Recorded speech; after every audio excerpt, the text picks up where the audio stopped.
పరిస్థితి? ఒక ఎమ్మెల్యే ఇంటి మీద రాళ్లు వేసే పరిస్థితి. నర్సరావుపేటలో ఎమ్మెల్యే ఇంటి మీదకు వెళ్ళి దూకి కార్లు పగలగొట్టి చేసినటువంటి సందర్భం. అదేవిధంగా నాకు సంబంధించి నా చీఫ్ ఎలక్షన్ ఏజెంట్ నా సన్నిలా వెళితే కారు మొత్తం పగలగొట్టారు. కంప్లైంట్ చేస్తే పోలీసులు రారు, కేసు రిజిస్టర్ చేశారు. దీనికి పోటీగా మనం కేసు రిజిస్టర్ చేయాలని ఒత్తిడి చేస్తూనే దర్జీ చేయాలనుకుంటున్నారు. ఎందుకంటే ఆ కారు అద్దాలు బయలుపోయినాయి కదా, మాల్లుడు కంప్లైంట్ ఇచ్చాడు కదా. మాల్లుడు కంప్లైంట్ ఇస్తే వాళ్ళు కూడా మా ఇంకో కంప్లైంట్ ఇచ్చి వాళ్ళు తీసుకోమంటున్నారు. ఇక్కడ ఒక సిఐ గారు ఉన్నాడు, ఆ రాంబాబు, దాన్ని కూడా రిజిస్టర్ చేయాలనుకుంటున్నాడు. ఇది ఇంత దారుణంగా ఫెయిల్యూర్ ఆఫ్ ది పోలీస్, దారుణంగా ఫెయిల్యూర్ అయ్యి ఎన్నికల సమయంలో ఫెయిల్యూర్ అయింది ఇక్కడ పల్నాడులో పోలీస్ వ్యవస్థ. నేను ఇంతకు ముందు కూడా ఆరోపణ చేశాను. ఇవాళ కూడా సిట్ అధికారులని ఎవరైతే వినీత్ బ్రిజ్వాల్ నాయకత్వంలో ఒక సిట్ ఫామ్ చేశారో ఎన్నికల కమిషన్, ఆ బృందాలన్నీ కూడా తిరిగి ఇవాళ ఏం జరుగుతుంది, ఎలా జరిగింది అనే దాని మీద విచారణ చేస్తూ ఉన్నారు. నేను నర్సరావుపేట వెళ్ళి ఆ బృందాన్ని కలవటం జరిగింది. వారికి చాలా వివరంగా నేను ఎక్స్ప్లెయిన్ చేశాను. నేను చెప్పినటువంటి ఇన్పుట్స్ కూడా తీసుకోమని చెప్పాను. ముఖ్యంగా పోలీసు వారు లోయర్ లెవెల్లో తెలుగుదేశంలో కొయ్యడైపోయారు. They have taken money from TDP people. Kanna Lakshman దగ్గర, వాళ్ళ అబ్బాయి దగ్గర డబ్బులు తీసేసుకున్నారు. సిఐలు, ఎస్ఐలు, ఐ నో ఎవ్రీబడి.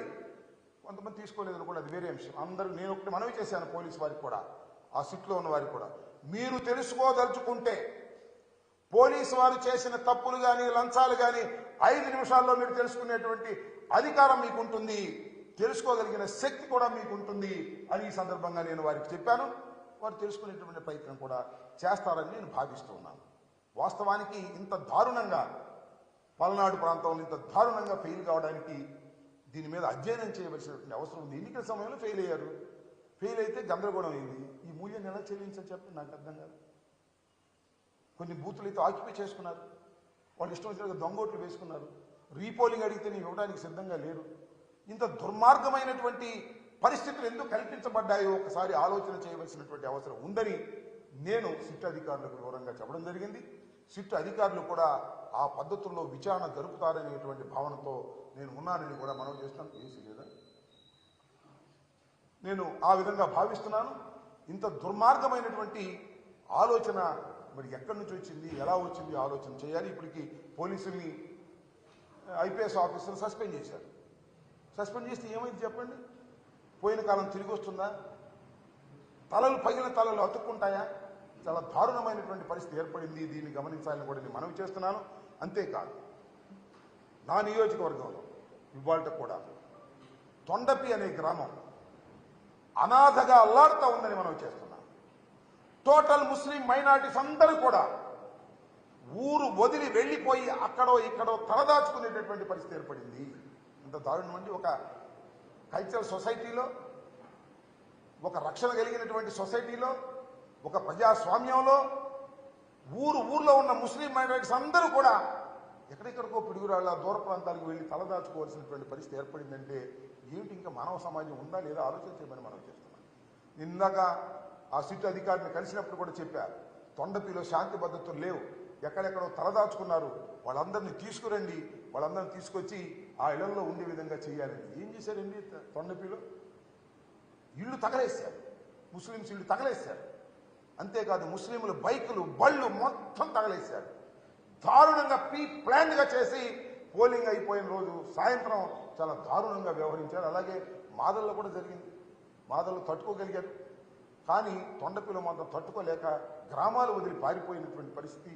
చాలా చోట్ల నుంచి నాకు ముస్లిమ్స్ ఫోన్ చేస్తున్నారు, ఏమండి తొండపి వాళ్ళు మా దగ్గరికి వచ్చారు, వాళ్ళు రక్షణ కల్పిస్తున్నాం, ఏంటంటే తొండపి ఎప్పుడు వెళ్తారు ఏంటని. నేను మనవి చేస్తున్నా, మీ ద్వారా సిట్కి మనవి చేస్తున్నా, మీ ద్వారా పోలీస్ అధికారులకు మనవి చేస్తున్నా, కొత్త ఎస్పీ గారు ఇంకా జాయిన్ అయినట్టుగా లేరు, వాళ్ళందరికీ మనవి చేస్తున్నా, తొండపిలో శాంతి భద్రతలు నెలకొల్పే విధంగా చూడండి.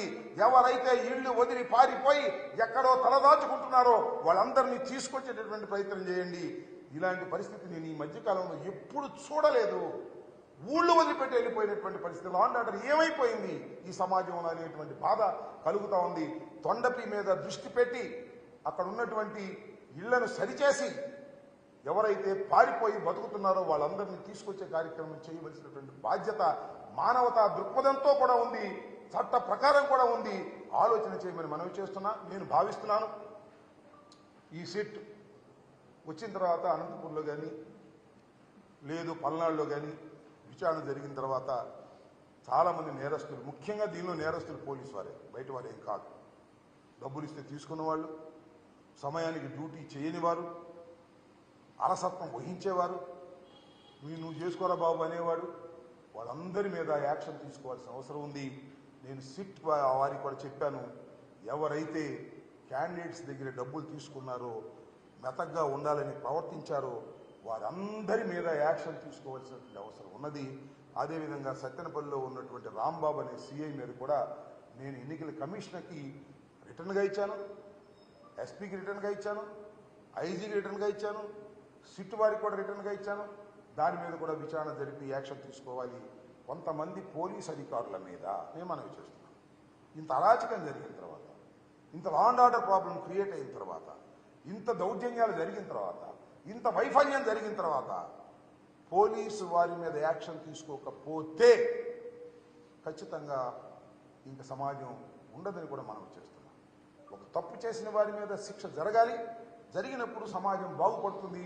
మళ్ళీ భయం వేస్తుంది, ఎస్ మనం డ్యూటీ సరిగ్గా చేయకపోతే ఇంకా మనకు శిక్ష తప్పదు అనేటువంటి భావన కలిగే విధంగా ఈ సిట్ న్యాయం చేస్తుందని, ఖచ్చితంగా ఎవరైతే పోలీసు అధికారులు అలసత్వంతో ఉన్నారో, ఎవరైతే కరప్ట్ అయ్యి డ్యూటీని చేయలేదో వాళ్ళందరి మీద వేటు వేయవలసిన అవసరం ఉంది. ఇప్పటికే కొంతమంది సస్పెండ్ చేశారు, అవసరమైతే రిమూవ్ చేయాల్సినటువంటి అవసరం కూడా ఉంటుంది. ఎన్నికల సమయంలో పోలీసు వ్యవస్థ ఫెయిల్యూర్ అయితే ఎంత దారుణాలు జరుగుతాయి, ఫలితాలు తారుమారవుతాయి, ప్రజల యొక్క అభిప్రాయాన్ని వ్యక్తం చేయలేని పరిస్థితి వస్తుంది. కాబట్టి పోలీసు అధికారులు దీని మీద యాక్షన్ తీసుకుంటారని, రాజ్యాంగం వారికి కల్పించినటువంటి హక్కును సద్వినియోగం చేసుకుంటారనేటువంటి విశ్వాసంతో నేను ఉన్నాను.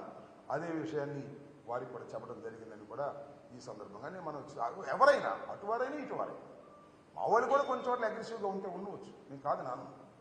That is also failure of the police. ఒక చోట బ్రేక్ చేసినట్టయితే ఆటోమేటిక్గా వాళ్ళు కూడా బ్రేక్ అయిపోతారు.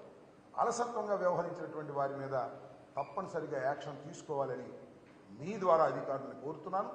చట్టం కూడా తన పని తాను చేసుకుంటుందని భావిస్తున్నాను. సార్, ఇప్పుడు ఎవరైతే డబ్బులు తీసుకుని పనిచేస్తున్నారని సిఐలు కానీ వాళ్ళు ఆలోచిస్తున్నారు, వాళ్ళు బాధితుల మీద కేసులు పెడతారు. ఎస్, ఏంటంటే ఎవరైతే తెలుగుదేశం దగ్గర డబ్బులు తీసుకుని యాక్ట్ చేస్తున్నారో ఇప్పుడు ఏం చేస్తున్నారంటే, చిన్న విషయం, ఒక జెన్యూన్ కేసు ఉందనుకో, genuine case counter case, false case పెట్టిస్తున్నాడు. ఈ police officer for example Rambabu అన్ని ఎస్ఐలకి ఫోన్ చేసి ఆ కేసు రిజిస్టర్ చేయండి, ఈ కేసు రిజిస్టర్ చేయండి అని చెప్తున్నాడు. ఇప్పుడు నేను అడుగుతా ఉన్నా, ఎలక్షన్ రోజు జరిగినటువంటి ఒక దౌర్జన్యం మీద ఫర్ ఎగ్జాంపుల్ నేను ఒక కంప్లైంట్ ఇచ్చాను, అది రిజిస్టర్ చేశాను. నన్ను ఇబ్బంది పెట్టాలని ఇవాళ కంప్లైంట్ తీసుకొస్తున్నారు. కంప్లైంట్ తీసుకొస్తే అర్థం అయిపోతుంది కదా, పోలీసు వారికి అర్థం కదా.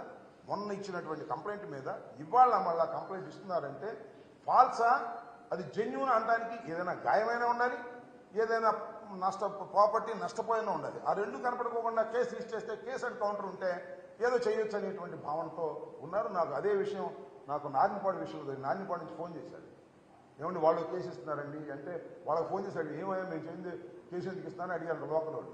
మీరు ఇచ్చారుగా, అందుకని మేము కూడా ఒకటి ఇస్తున్నాం కేసు, సిఐ రాంబాబుతో చెప్పి రాంబాబు రిజిస్టర్ చేస్తా అన్నాడు లోకల్గా. ఇలా ఫాల్స్ కేసెస్ రిజిస్టర్ చేసి, ఒక జెన్యూన్ కేసు మీద ఫాల్స్ కేసు రిజిస్టర్ చేసి బెదిరించేటటువంటి కార్యక్రమం చేస్తున్నారు. ఇది చాలా అన్యాయం. అటు పెట్టామని కేసు, మేము చాలా ధర్మంగా ఉన్నామని చెప్తున్నారు పోలీసు. ధర్మం ఎటు ఉందో అటు ఉండాలి తప్ప అటు ఇటు కేసులు పెట్టి మేము రెండు వైపులా సమానంగా ఉన్నామని కూడా కరెక్ట్ కాదు. బాధితుడు ఇచ్చినటువంటి రిపోర్టుని మీరు రిజిస్టర్ చేయండి. బాధితుడు కాకుండా ఫాల్స్గా ఇచ్చినటువంటి కేసుని రిజిస్టర్ చేస్తే అది ఫాల్స్ కేసు, అది కరెక్ట్ కేసు సుపీరియర్ ఆఫీసర్ చాలా ఈజీగా కనిపెట్టగలడు. వాళ్ళకి ఆ విచక్షణ జ్ఞానం ఉంటుంది పోలీసు వారికి. ఎస్పీ, న్యూగా వచ్చేటువంటి ఎస్పీ గారు వాటిని పరిశీలించాలని, వాటిని రివ్యూ చేయాలని, సిట్టును కూడా వాటిని రివ్యూ చేయాలని, which is the false case, which is the correct case తెలుసుకోవాలని, ఫాల్స్ కేసు రిజిస్టర్ చేసినటువంటి స్టేషన్ హౌస్ ఆఫీసర్ మీద యాక్షన్ కూడా తీసుకోవాలని నేను ఈ సందర్భంగా కోరుతున్నాను.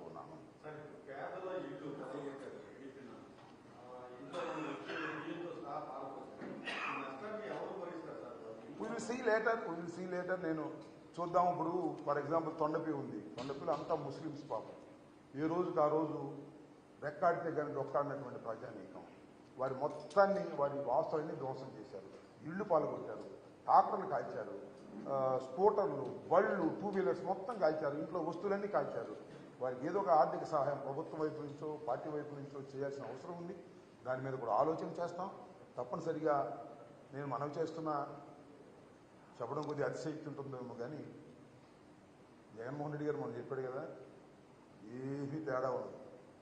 4వ తారీఖు పోలింగ్ అయిన తర్వాత 9వ తారీఖు జగన్మోహన్ రెడ్డి గారు విశాఖపట్నంలో ముఖ్యమంత్రిగా ప్రమాణ స్వీకారం చేయబోతున్నాడు.